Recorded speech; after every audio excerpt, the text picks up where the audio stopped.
Mimitas tayo ng sari-saring biyaya kasi malamig na po dito.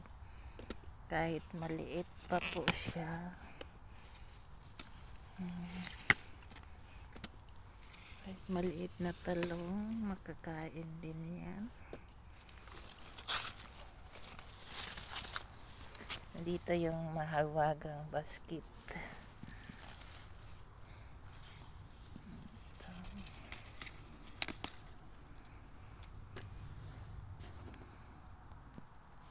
Yung puting talong, madosing po na siya kasi umuulan saka malamig po.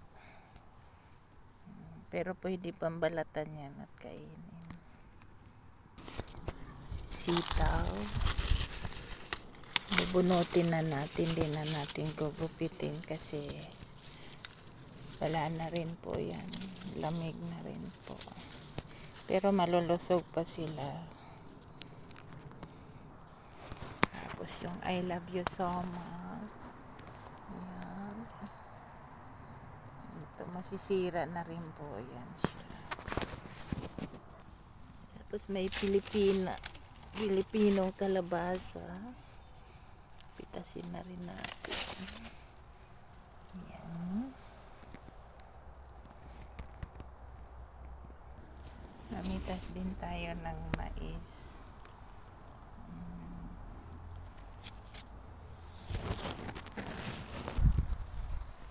Yung mga mansanas, hindi ko yan maabot. Kailangan ng hagdanan. Dami nagsalaglag na yan. Pero gagawin ko siyang compost. Pupulutin ko, ilagay ko sa sako. May ruba ako dito. Pipitasin natin. Sobrang laki. Grabe ah. Ang laki. Kasing laki ko. Masarap po yan. Pati po yung daong kinakain. Para siyang beetroot.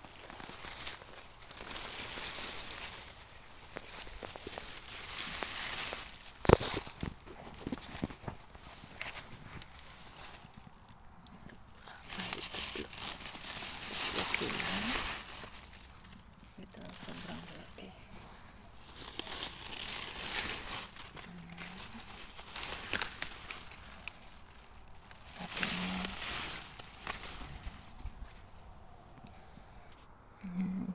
Cute niya. Ganda niya. Mamimiss ko yan. I love you so much. Ayan. Ayan.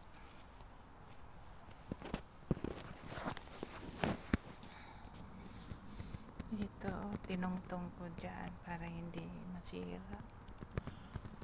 So, yan dito. Mga pipitasin po natin. Yung mga bilog, kakyatin natin. Pitasin. May dalawa akong dito ilinagay.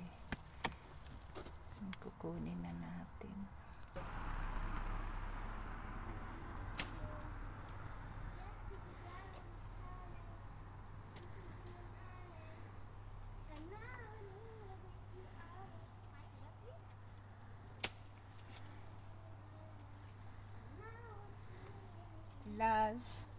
Maybe it's last harvest this year, but it's so many outside. Vegetable.